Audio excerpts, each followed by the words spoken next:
Morning students, कैसे हो आप लोग। चलिए एक बार फिर आपका हमारे केमिस्ट्री टीचिंग पॉइंट के यूट्यूब चैनल में आपका स्वागत है। प्रीवियस लेक्चर में हम आपको बतलाए थे 3 रिलेटेड टर्म ऑस्मोटिक प्रेशर से रिलेटेड। पहला था ऑस्मोसिस, दूसरा था ऑस्मोटिक प्रेशर, तीसरा था आपका रिवर्स ऑस्मोसिस। अब जरा इस वीडियो को अंत तक बनाए रखिएगा, अंत तक देखिएगा बारीक से, क्योंकि हम अब इस पर बेस्ड न्यूमेरिकल्स प्रॉब्लम को सॉल्व करेंगे जो कि प्राय एग्जाम में आ रहा है। ऑस्मोटिक प्रेशर से रिलेटेड न्यूमेरिकल्स प्रॉब्लम, तो आज हम बतलाएंगे आपको इस पर बेस्ड न्यूमेरिकल्स प्रॉब्लम। तो सबसे पहले न्यूमेरिकल्स प्रॉब्लम बनाने से पहले हम कुछ ऑस्मोटिक प्रेशर के नियम की ओर चलते हैं। कौन कौन सा परिसारक दाब के नियम। तो चलिए नेक्स्ट टॉपिक है मेरा लॉ ऑफ ऑस्मोटिक प्रेशर।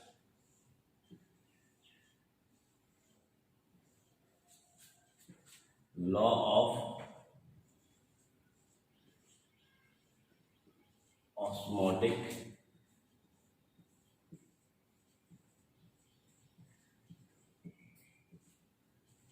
परिसारक दाब के नियम।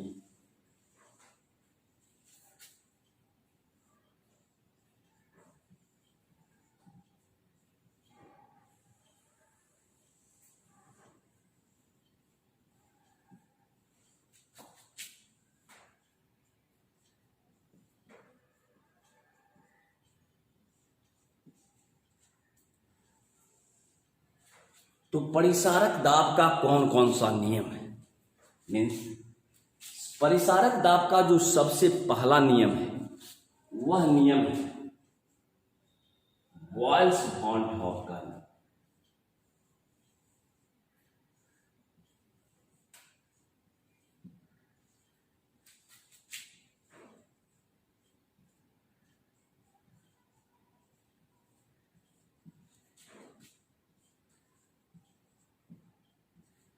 बॉयल्स-भान-हॉफ लॉ।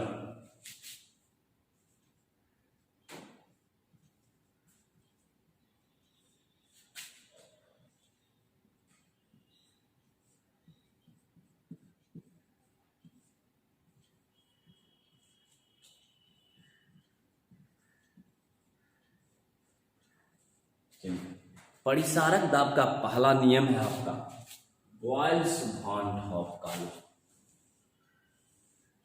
अब बॉयल्स-भान-हॉफ ने क्या कहा कि यदि आपका टेम्परेचर कांस्टेंट हो तो एट कांस्टेंट टेम्परेचर, यानी इन्होंने ये कहा कि at constant temperature, constant temperature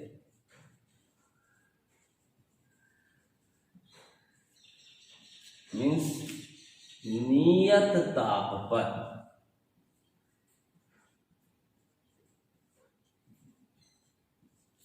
यदि टेम्परेचर आपका कांस्टेंट तो किसी भी घोल का ऑस्मोटिक प्रेशर, ऑस्मोटिक प्रेशर को हम बड़ी पाई द्वारा निरूपित करते हैं परिसारक दाब को, कि किसी घोल का परिसारक दाब osmotic pressure that is inversely proportional to their volume, वह उसके वॉल्यूम का व्युत्क्रमानुपाती होता है तथा उसके सांद्रण का सीधा समानुपाती।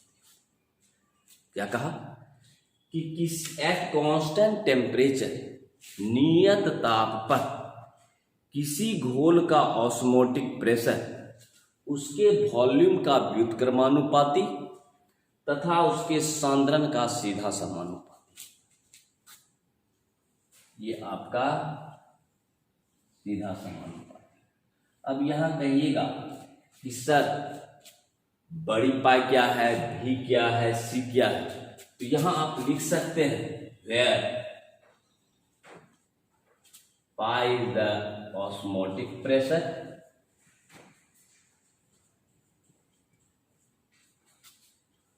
ऑस्मोटिक प्रेशर इसको कहते हैं हम परिसारक दाब,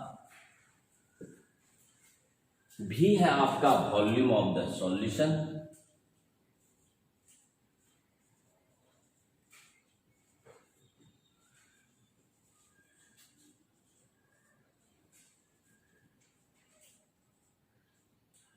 घोल का आयतन,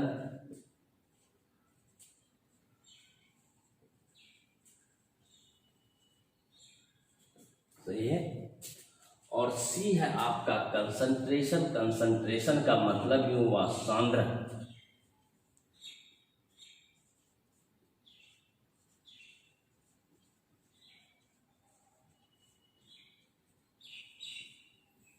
तो ये था आपका बॉयल्स-भान-टॉप का नियम, जिन्होंने कहा कि at constant temperature the osmotic pressure of the solution is inversely proportional to the volume and directly proportional to their concentration. तो इसको आप लिख लीजिए, at constant temperature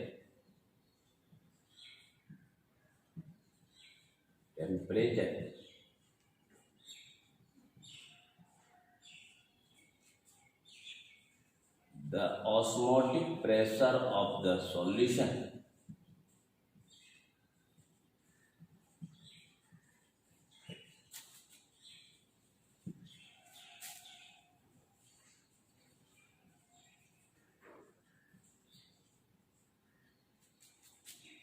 is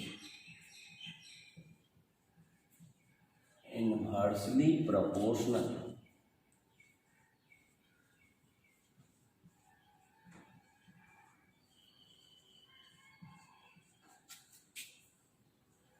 to their volume and directly proportional to their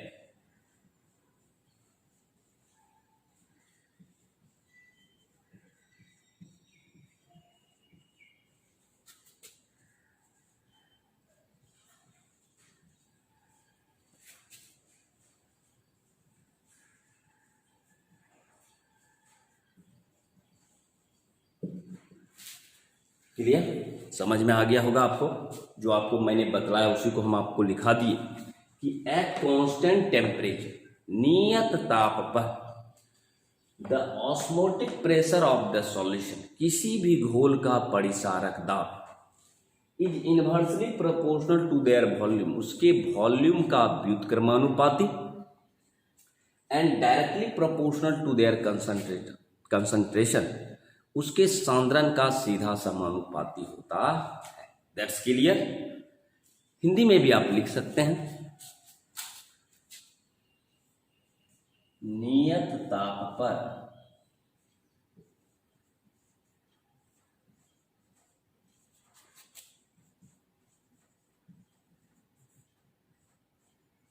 किसी घोल का परिसारक दाब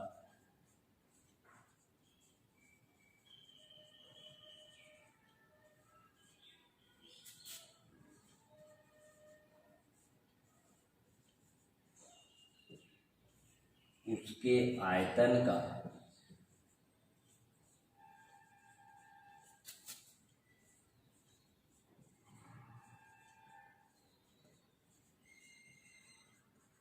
व्युत्क्रमानुपाती तथा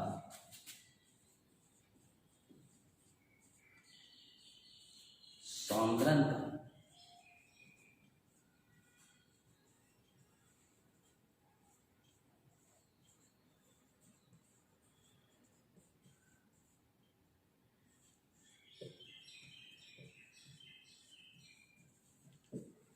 क्लियर। हिंदी में भी आपको लिखा दिया कि नियत ताप पर किसी घोल का परिसारक दाब उसके आयतन का व्युत्क्रमानुपाती तथा सांद्रण का सीधा समानुपाती होता है। That's clear.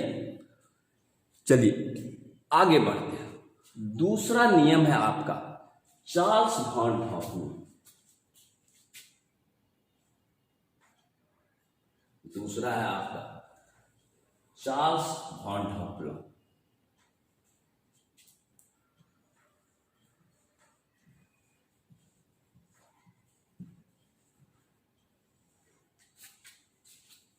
बॉयल्स की जगह हो जाएगा चार्ल्स।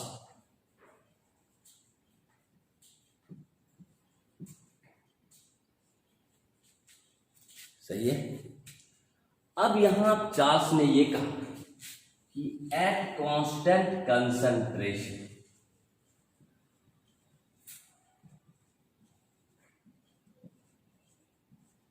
सांद्रण स्थिर रहने पर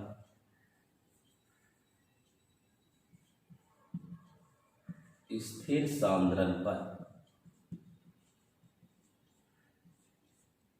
स्थिर सांद्रण पर किसी घोल का ऑस्मोटिक प्रेशर उसके टेम्परेचर का सीधा समानुपाती। देखिए चार्ल्स का हम आपको कॉन्सेप्ट दे रहे हैं कि एट कांस्टेंट कंसंट्रेशन, अगर कंसंट्रेशन नियत हो, स्थिर हो, तो किसी भी घोल का osmotic pressure is directly proportional to their temperature. तो पाई आपका ऑस्मोटिक प्रेशर है और यहां आपका टेम्परेचर है, where T is the temperature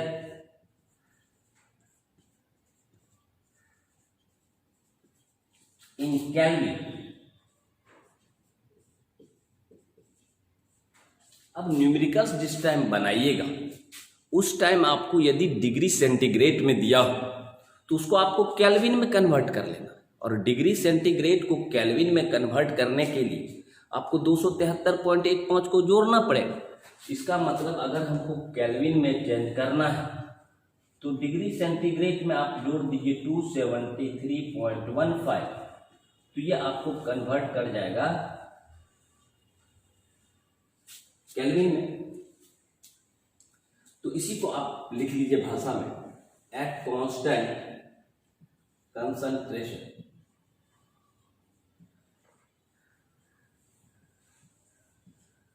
the osmotic pressure of the solution is directly proportional to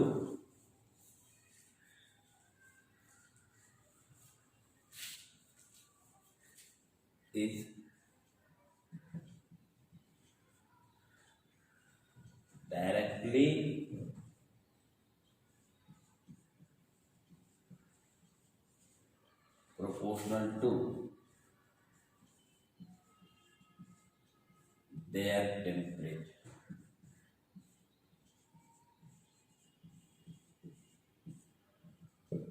उसके ताप का सीधा समानुपाती होता है। तो आप लिखिएगा नियत सांद्रण पर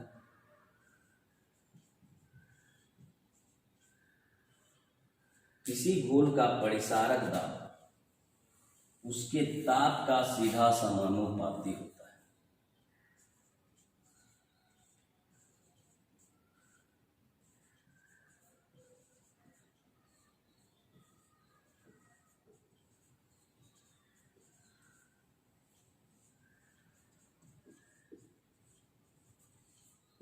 क्लियर? तो ये था आपका चार्ल्स वॉन हॉफ का नियम कि चार्ल्स वॉन हॉफ ने ये कहा कि एट कांस्टेंट कंसंट्रेशन, अगर सांद्रण स्थिर हो तो the osmotic pressure of the solution is directly proportional to their temperature, ताप का सीधा समानुपाती। और सीधा समानुपाती का मतलब हुआ कि अगर टेम्परेचर बढ़ेगा तो ऑस्मोटिक प्रेशर भी बढ़ेगा, और अगर टेम्परेचर घटेगा तो ऑस्मोटिक प्रेशर भी घटेगा। इसीलिए हम यहाँ आपको लिखा भी दिए हैं कि at constant concentration the osmotic pressure of the solution is directly proportional to their temperature, उसके ताप का सीधा समानुपाती होता है। हिंदी में लिखा दिए हैं नियत सांद्रण पर किसी घोल का परिसारक दाब उसके ताप का सीधा समानुपाती होता है। चलिए तीसरा और अंतिम है एवोगाद्रोस वॉन हॉफ।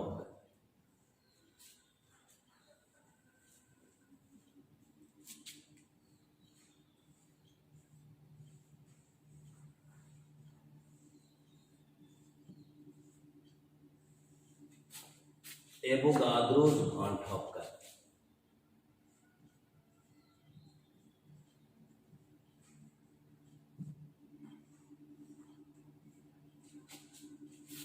एवोगाद्रोस का वॉन हॉपकर नियम ये कहा, eight constant temperature and concentration, temperature and concentration,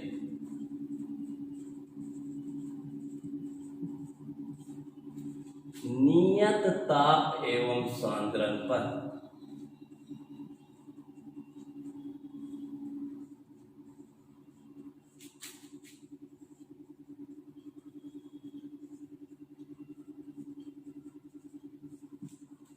किसी घोल का ऑस्मोटिक प्रेशर उनमें उपस्थित अणुओं की संख्या का सीधा समानुपाती होता है।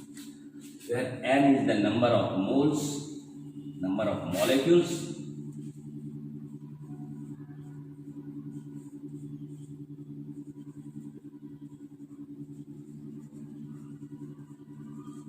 अणुओं की संख्या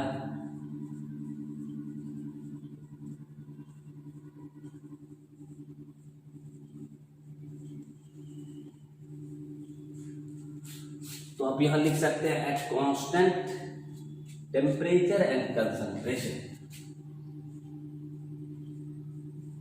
temperature and concentration, the osmotic pressure of the solution is directly proportional to number of molecules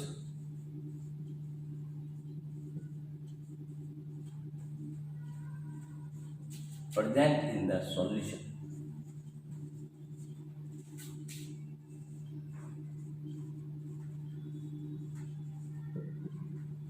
यानी नियत ताप एवं सांद्रण पर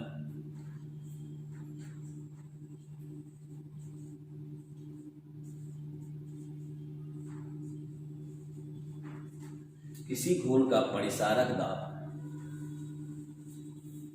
उसमें उपस्थित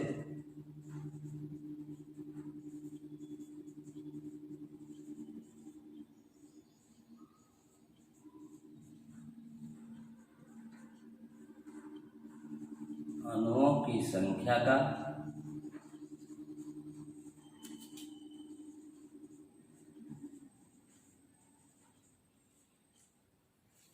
सीधा समानुपाती होता है।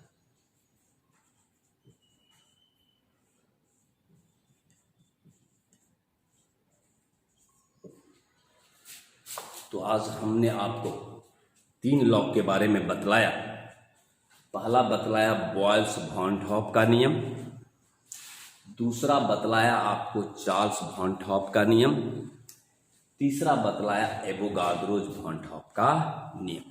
अब हम क्या करेंगे, अब हम इस तीनों लॉ को मिला दें और मिलाने के बाद एक मेरा फॉर्मूला डेराइव होगा और जिस फार्मूला पर हम प्रॉब्लम को सॉल्व करें, यानी कंबाइन कर देंगे, combining Boyle's, Charles and Avogadro's van Hoff law.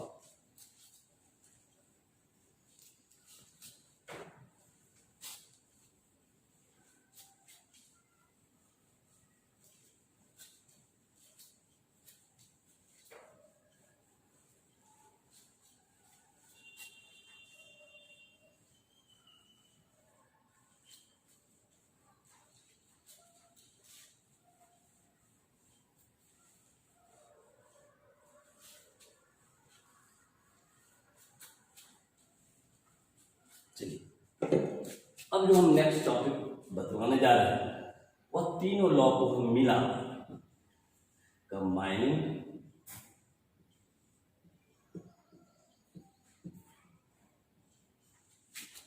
Boils,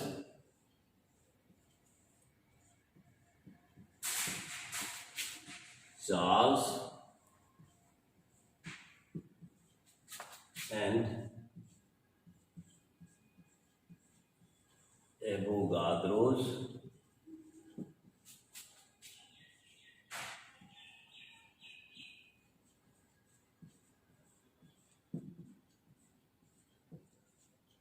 तीनों लॉ को मिलाने पर,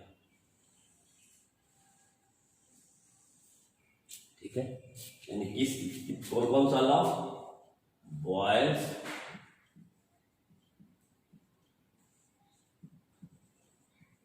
चार्ल्स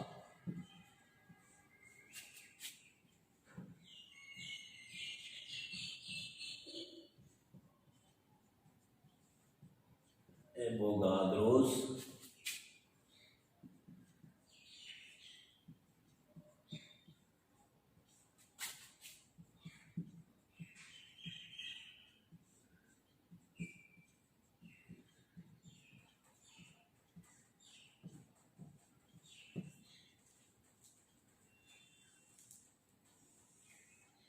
अब हम क्या कर रहे हैं, तीनों लॉ को मिला रहे हैं।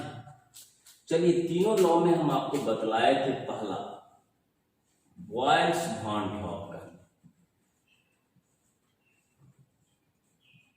Boils von top law.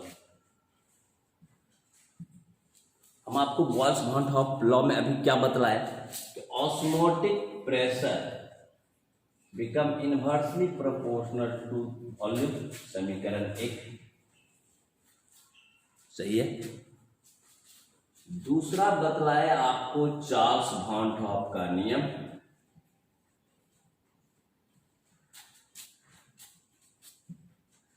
Osmotic pressure directly proportional to temperature,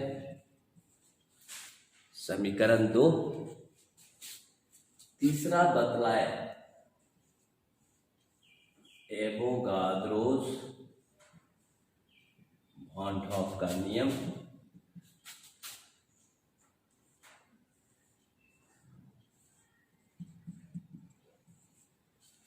अब हम तीनों इक्वेशन को मिला देंगे, कंबाइन करेंगे, कंबाइनिंग इक्वेशन 1 एंड 2। जब तीनों इक्वेशन को मिलाइएगा तो आपका हो जाएगा, तीनों इक्वेशन को मिलाकर हम एक समीकरण लिख रहे हैं, तो एन टी ऊपर है, भी नीचे है, एन टी बटा भी, सही है। और जब भी आप प्रोपोर्शनलिटी कांस्टेंट को हटाते हैं तो ये एक नियतांक आता है, क्योंकि सॉल्यूशन है इसीलिए यहाँ हम सॉल्यूशन कांस्टेंट को लिखेंगे कि pi is equal to S into N T बटा भी। तो यहां हमारा हो गया आपका pi V equal to N S T, एक फॉर्मूला तो मेरा यहां आ गया। तो बॉयल्स, चार्ल्स तथा एवोगाद्रोस को मिलाइएगा तो मेरा एक फॉर्मूला आया, pi V equal to N S T. Clear है, एक फॉर्मूला तो है। अब रही बात, यदि n आपका नंबर ऑफ मॉलिक्यूल्स है तो आप पढ़े हैं n बराबर होता है वेट इन ग्राम्स बटा मॉलिक्यूलर वेट। n बराबर आप जानते हैं वेट इन ग्राम्स बटा मॉलिक्यूलर वेट, ये आपका है, इसको आप लिख सकते हैं वेट इन ग्राम्स बट ये हो गया आपका molecular weight.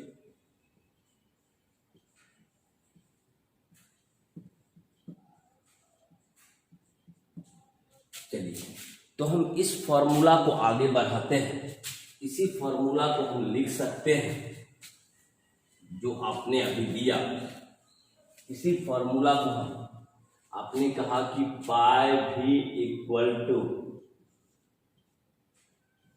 N S T, और इसी फॉर्मूला को हम ऐसे भी लिख सकते हैं पाई भी इक्वल टू छोटी w बटे m into S into T. Clear. तो हमारा यहाँ दो फॉर्मूला, पाई भी बराबर एन एस टी, पाई भी बराबर छोटी w बटे n into S into T.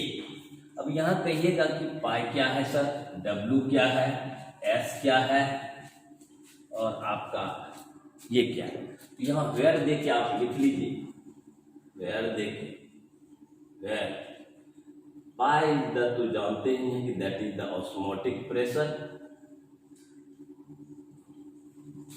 Osmotic pressure,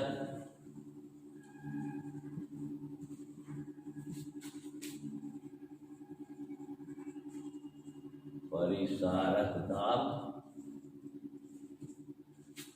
भी आपका है वॉल्यूम ऑफ सॉल्यूशन,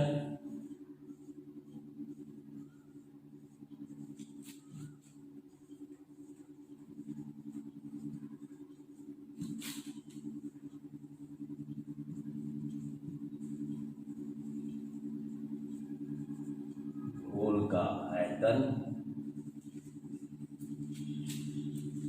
एन है आपका नंबर ऑफ मॉलिक्यूल्स,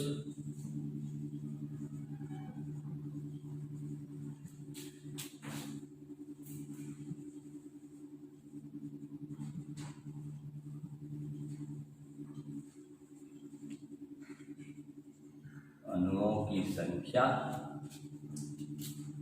ऐसा है आपका सॉल्यूशन कांस्टेंट,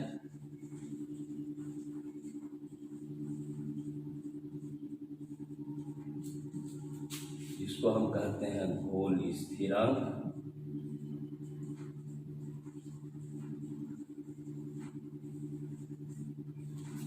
टी है आपका टेम्परेचर,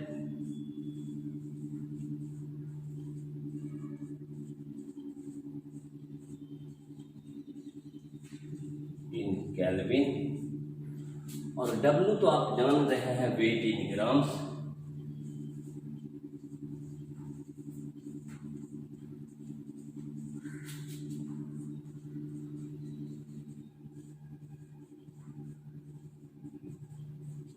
और एम है आपका मॉलिक्यूलर मास।